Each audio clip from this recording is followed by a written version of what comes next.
they would break in literally every week, and they would get the telephones, the cordless phones. They would get our CDs, the music systems, curling irons. But the art always remained on the wall. Ladies and gentlemen, it is my pleasure to bring to the stage my partner and co-founder of Newsmakers Live, 8-time Emmy Award-winning journalist, Mr. Maynard Eaton. I think we're ending our season with a bang, if you will. Our first guest has been a star and the stylist of the stars for some 30 years now in Atlanta. He's a character. He's charismatic. He's colorful. He's charming. And yes, he's very controversial. For the past 3 decades, Dwight Eubanks has been the owner and the impresario of the Purple Door, one of the most successful beauty salons in the Southeast, if not the nation. Last year, on the Real Housewives of Atlanta, he's Nene's best friend. He became Nene's best friend, and you know, if you watch the show, you know how sensational that was. This coming season is a brand new Dwight, and because he's a star in behind the Purple Door. Ladies and gentlemen, welcome a flamboyant guy, a friend I've known for 30 years, Mr. Dwight Eubanks. Thank you, Dwight. Have a seat. Dwight, I met you years ago. You were the first hairstylist, African-American hairstylist, in Buckhead, which took more than a little courage and a little more than just money. You made a statement for yourself in Buckhead, did you not? Well, you're absolutely right. Nobody ever told me or warned me the protocol for opening a business. I just had a great idea, and I knew I had a talent, and I pursued it. Been style director for Saks Fifth Avenue for 5 years. I just took a leap, doing mostly, 99% Caucasian, all the socialites in Atlanta. And I thought, being that I had them doing them already, traveling with them on a first-name basis, and I said, okay, let's open up a salon right here on Lenox Road, right down the street from their community. Nobody told me, fool, idiot, don't go give those people $12,000 a month. Open the doors with no plans and no ideas, and no one stopped me from doing it. And, of course, the invitation said Dwight Eubanks opened his own salon. First mistake that I made. Really? Because it's really interesting how divided this city is. Doing all the socialites, they never came. It was okay for me to work for Saks Fifth Avenue and do their hair, go to their parties, travel with them. But for me to open my own salon and them support it, it didn't happen. But we fought for 5 years. We made it happen, and it was 5 wonderful, amazing years. I learned a lot, and I'm grateful. I'm grateful for everything that my father has given me to work with. I don't complain. Because it could be worse. But now your beauty empire, at least the salon business, is rooted in the heart of the black community. You revitalized part of Edgewood Avenue and the Auburn Avenue corridor, and you're also in Greenbrier area. I mean, what's up with that? Well, it's interesting how I ended up at downtown at the Edgewood office, moving from Buckhead. We downsized from Lenox to East Paces Ferry. From East Paces Ferry, we moved to the West End. That was when Bill Campbell was the mayor, right, and had this wonderful revitalization going on, and had all this money that was available. That never happened. And the so-called empowerment zone? The so-called empowerment zone, and I went for it. Again, nobody warned me, idiot, it's not going to happen. I went packing and went over there and been in the neighborhood where I grew up at, and we were broken into every weekend until I just started leaving the doors unlocked. I was like, fuck it.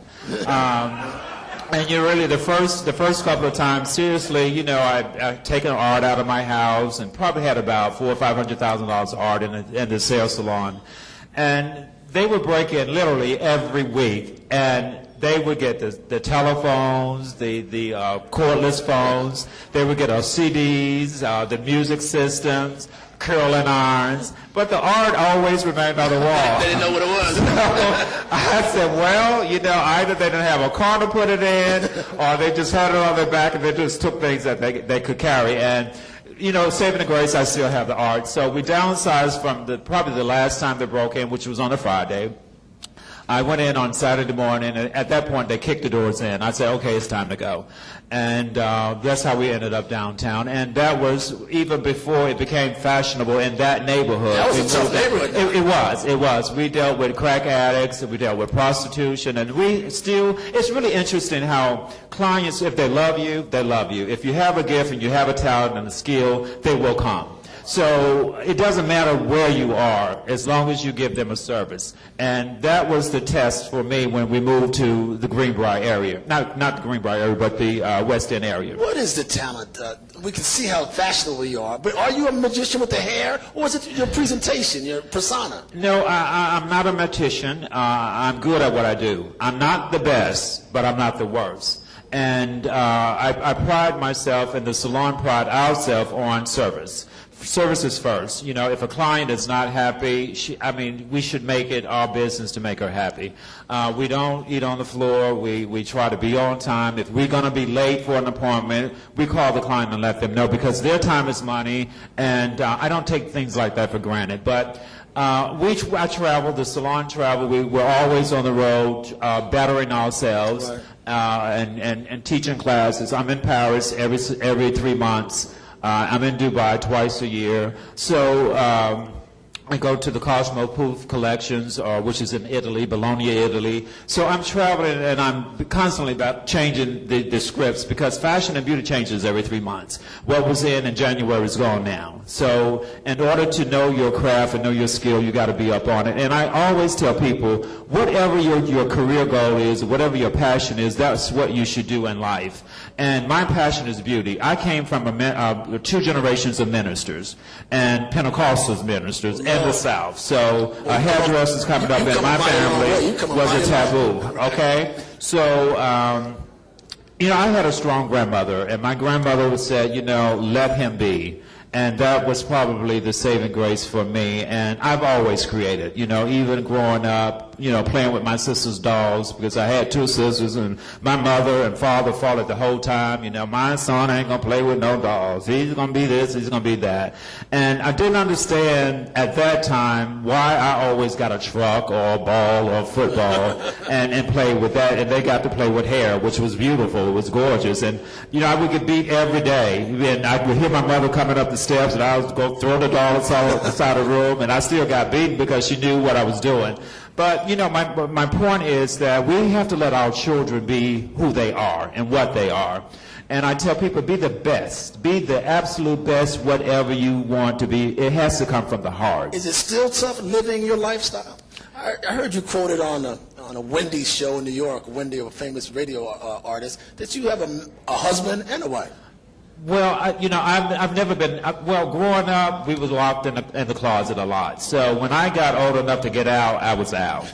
And, I don't like the idea of having a husband or having a wife. I like the idea of being me. And we as Americans put labels on things. Right. You're straight, you're gay, you're gay, you're on the DL, all of these labels, which I hate. I hate all of them.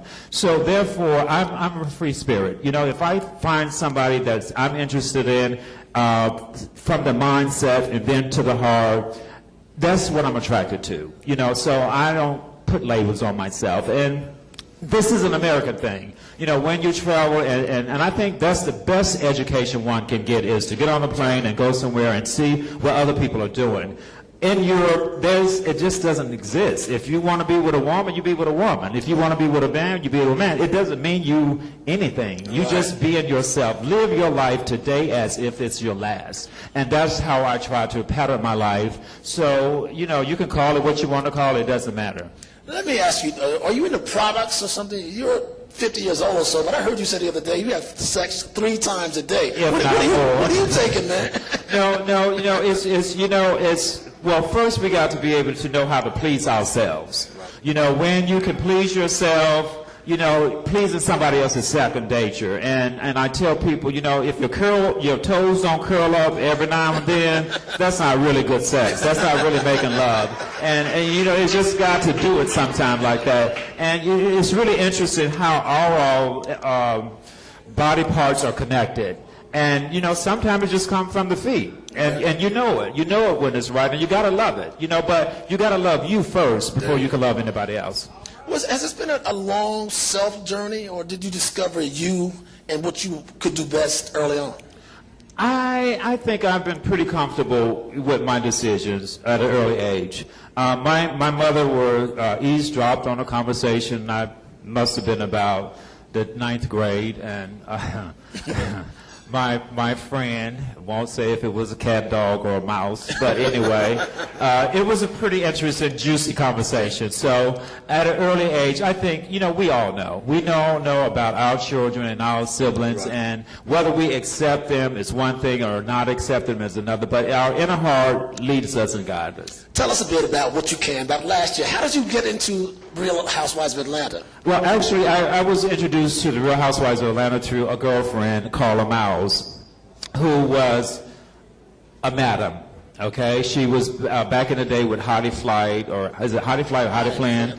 And she's gorgeous. She's a gorgeous girl, and she just was coming in to do her taping at the salon, and we was just chit-chatting in the salon while I was doing her hair, and they said, well, I like his energy, and I was just speak the truth, When clients sit in your chair, they're not necessarily wanting a pretty hairstyle, because the average woman can do her own hair. She's coming to us for other reasons, whether it's a mental thing or a social thing or just to have a good friend to talk to. And somehow, I tell people all the time, a major dog always got a major guy around him. Whether in most cases, he is gay, okay?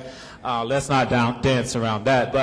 And it is important to have that because that one person will tell you the truth. A lot of times, I'll know about a divorce situation before anybody else know about it. I know about their social things that's going on in their house and their community because clients feel comfortable with their stylist. And being in that ear, you're more of a news reporter, or could be more than anybody in town. Well, I don't know about that. You've learned a lot of things. Yeah, I do, and I share a lot of things with a lot of people. But and I'm really looking forward, and I keep saying I'm going to do it and write a book. Because they don't really know the real Atlanta. I'm a Grady baby. Right. Grew up over on Simpson Road. Dixie Hill was my community. I'm a product of welfare. Back in the day, the best grilled cheese sandwich you can get was government cheese that came in a long box. Y'all don't know nothing about that, but eggs used to come in a powder. It was when I got grown or old enough to cook, I was like, this is not a real egg. It's wet. I was used to egg having to put a little water with it to make it wet. But it's really good that God is so good and it's so amazing. And I just meditate and I ask Him, and He provides all my needs. And I don't worry about things like that. Did the show work? There's some who criticize him, saying it was, it painted Atlanta women in a less than flattering light. Well, you're talking about 5 women. What's the population of Atlanta? How could 5 women possibly represent a whole town? That's just ignorant. It's just really sad. It's okay to be born ignorant, but to die ignorant is really sad.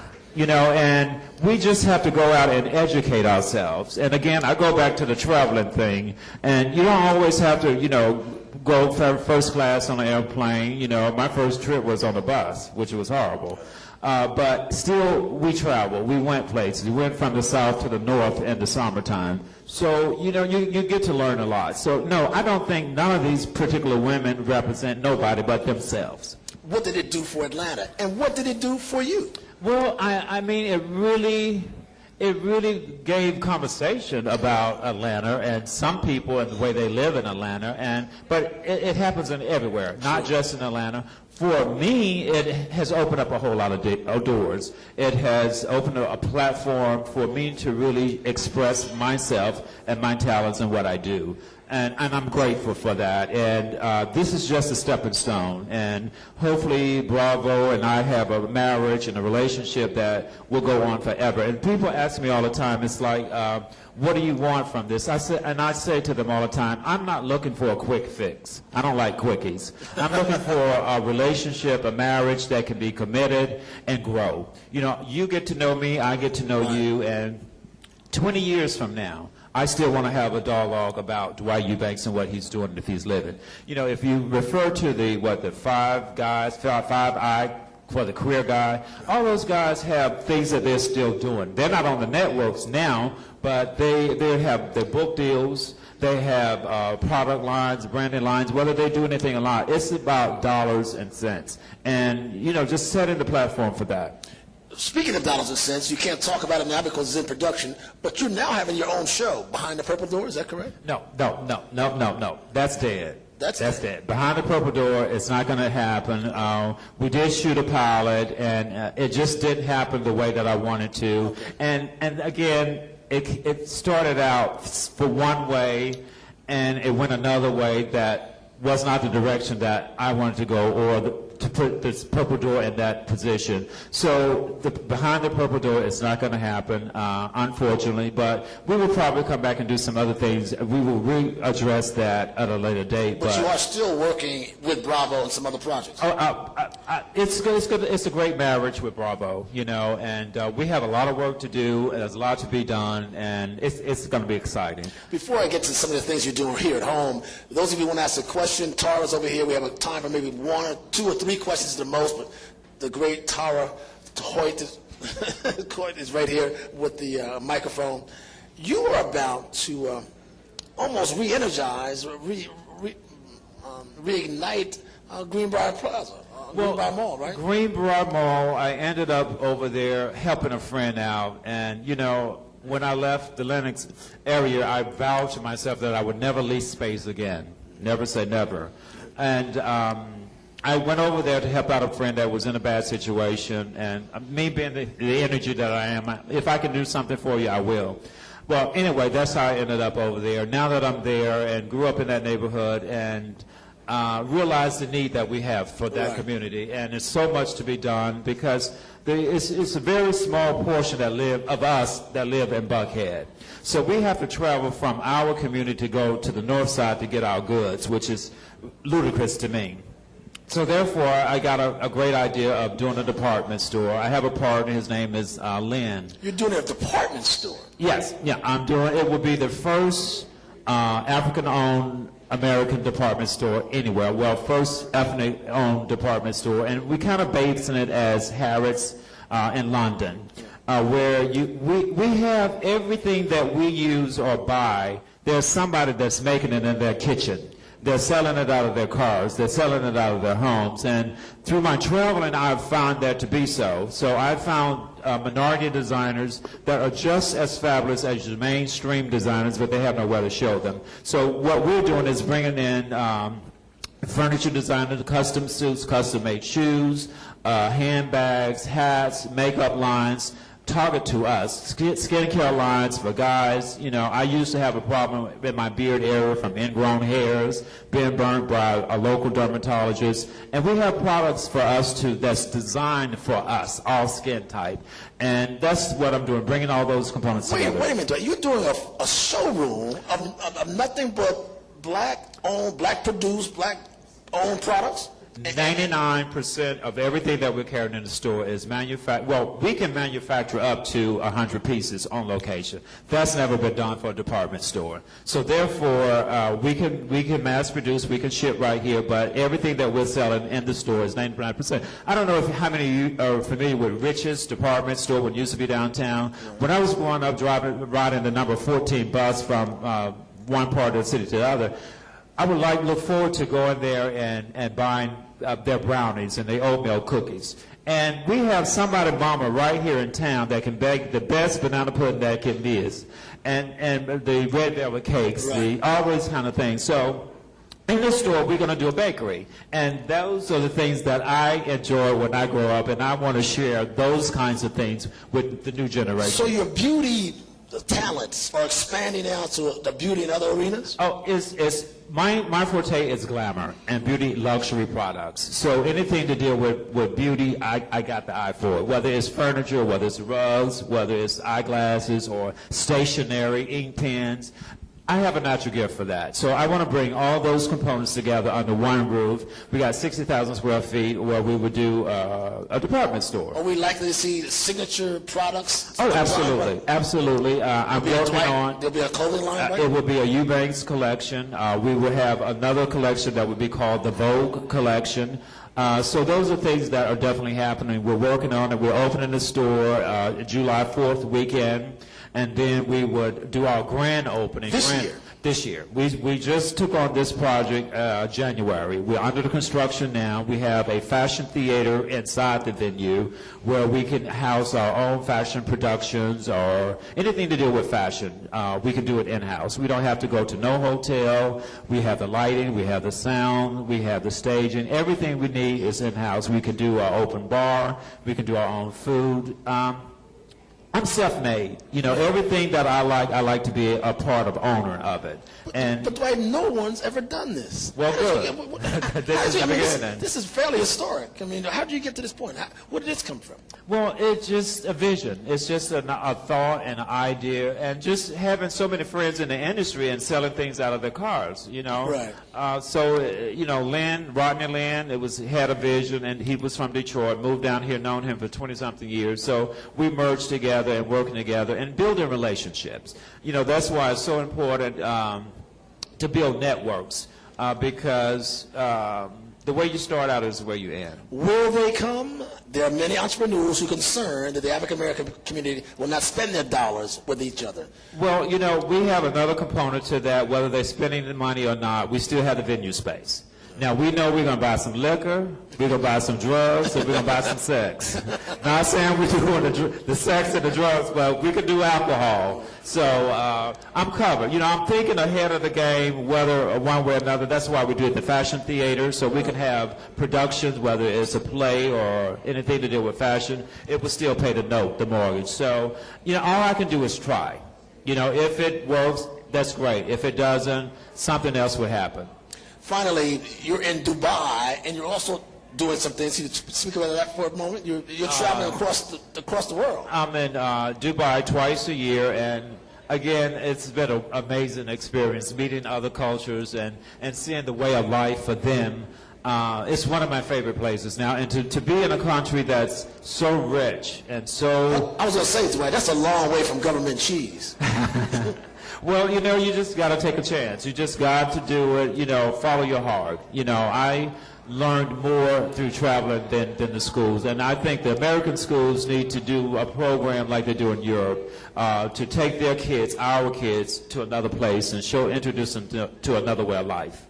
Finally, your philanthropic organization.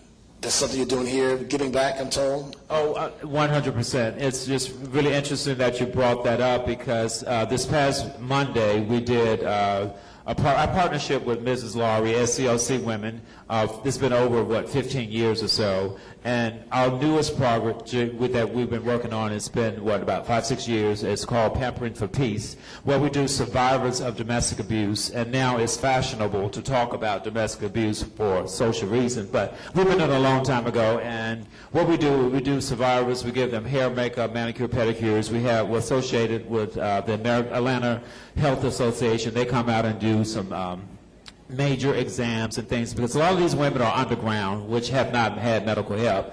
And a young lady came to me Monday that had a 3-year-old child that's homeless and just asked me if I would help her. And I'm going to walk her through a situation to get her permanent housing.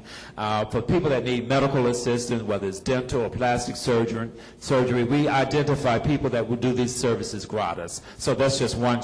It's fascinating. It seems like Dwight Eubanks, who started in Southwest Atlanta and then the Buckhead, has now become a industry. Dwight Eubanks Enterprises is becoming a world-renowned enterprise. Huh? Well, you know, I don't know about how you want to call it, how you want to label it, but I do what I do, and I take pride on it. How do you label yourself? As Dwight Eubanks. And that's enough. Thank you, my brother. Thank you. Thank you so much for being here. Dwight Eubanks, a star of stars, a star of Atlanta.